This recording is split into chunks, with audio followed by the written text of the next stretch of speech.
பிளாசி முதல் செங்கோட்டை வரை உரை ஓவியம்.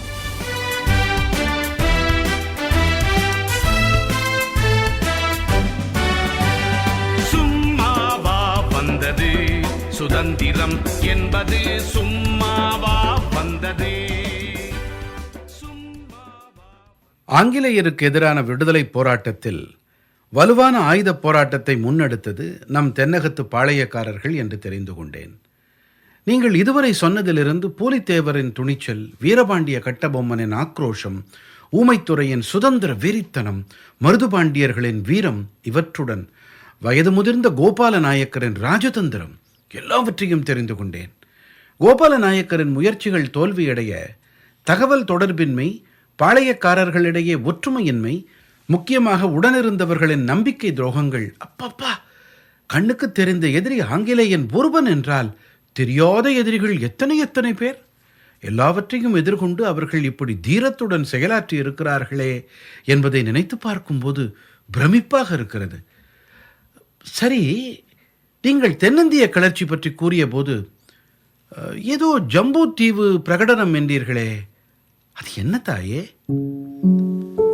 என் மைந்தனே சிவா, சின்ன மருது வெளியிட்ட அந்த ஜம்புத்தீவு பிரகடனம்தான் தென்னிந்திய கிளர்ச்சியில் ஜீவனாக விளங்கியது. அதை உனக்கு விரிவாகச் சொல்லுகிறேன்.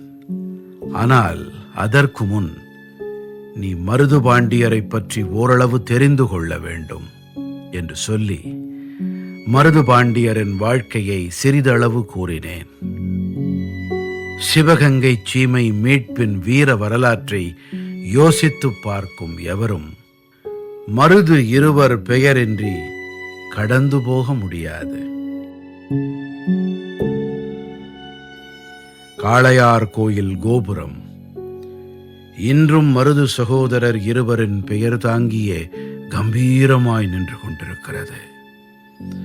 தாம் உயிராய் நேசித்த பெருமானின் கோயில் கோபுரத்துக்காக உயிரை விட்ட உன்னத கோபுரங்கள் தான் இந்த மருது சகோதரர்கள் எனும் வீரர் இருவர். அருப்புக்கோட்டைக்கு அருகே நரிக்குடியில் உடையார் சேர்வை மூக்கையா பழனிக்கும் ஆனந்தாயி பொன்னாத்தாளுக்கும் மகன்களாய் பிறந்தவர்கள் இந்த மருது சகோதரர்கள். 1748 பெரிய மருது பிறந்தான். 5 ஆண்டுகள் கழித்து 1753 சின்ன மருது பிறந்தான். சிவகங்கையில் முத்துவடுகநாதன் ஆட்சி செய்த நேரம், தமக்கென தகுதி வாய்ந்த இளவல்களை தேடி களைத்த நேரத்தில், ஆபத்தான நேரத்தில் ஓடி வந்து உதவி மிகச்சிறு வயதில் மருது இருவரும் அவன் கண்ணில் பட்டார்கள். மகிழ்ச்சியடைந்த முத்துவடுகநாதனும் வேலுநாச்சியும் 13 வயது பெரிய மருதுவையும் 8 வயது சின்ன மருதுவையும் தம் மகன்கள் போல நினைத்து சிவகங்கை அரண்மனைக்கு அழைத்து வந்தார்கள். வேட்டையாடச் சென்ற முத்துவடுகநாதனுக்கு வேங்கை ஒன்றில் உருவில் ஆபத்து நேர்ந்தபோது மருது இருவரும் வேங்கையை எதிர்கொண்டு வீழ்த்தினார்கள்.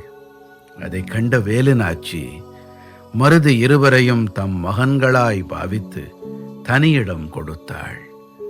வேலுநாச்சிக்கு போர் பயிற்சி அளித்து அவளுக்கு நிழலாகவே இருந்தான் சின்ன மருது. 1772 நவாப் ஆங்கிலேயர் படைகள் முத்துவடுகநாதனை படுகொலை செய்த பின்னர் வேலுநாச்சியை காப்பாற்றி பாதுகாப்பாக திண்டுக்கல்லுக்கு அழைத்துச் சென்றார்கள் மருது இருவரும். அதன் பின் கோபால நாயக்கனின் விருப்பாட்சி கோட்டையில் வேலுநாச்சியை தங்க வைத்து சிவகங்கை மீட்புக்கு படை திரட்டினார்கள். 1772 முதல் 1780 வரை அவர்களுக்கு தலைமறைவு வாழ்க்கைதான். ஒவ்வொரு இடமாகச் சென்றார்கள். பிரிட்டிஷ் கம்பெனியார் அறியாத வகையிலே ரகசியமாக படைகளை திரட்டினார்கள். அந்நாட்களில்தான் பெரிய மருதுவும் கோபால நாயக்கனும் நெருங்கிப் பழகினார்கள். கட்டபொம்மனின் உதவி கேட்கச் சென்ற சின்ன மருதும் கட்டபொம்மன் தம்பி ஊமைத்துரையும் நெருக்கமானார்கள். இந்த தொடர்புகளும் நெருங்கிய நட்புகளும் தான் 1800 மருது சகோதரர்கள் தென்னிந்திய கிளர்ச்சியில் பெரிதும் ஈடுபட காரணமானது. என் மகனே சிவா, வேலுநாச்சியின் வீரம் செறிந்த வாழ்க்கையை உனக்கு சொன்னபோது சிவகங்கை மீட்கப்பட்ட வரலாறையும் அப்போது மருது சகோதரர்கள் காட்டிய போர் தந்திரங்களையும் வீரத்தையும் சொன்னேன் அல்லவா?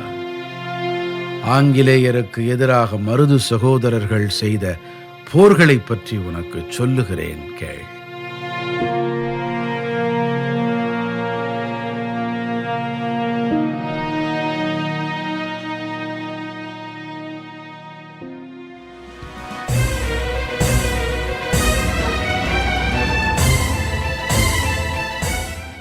பிளாசி முதல் செங்கோட்டை வரை உரை ஓவியம் கேட்டீர்கள்.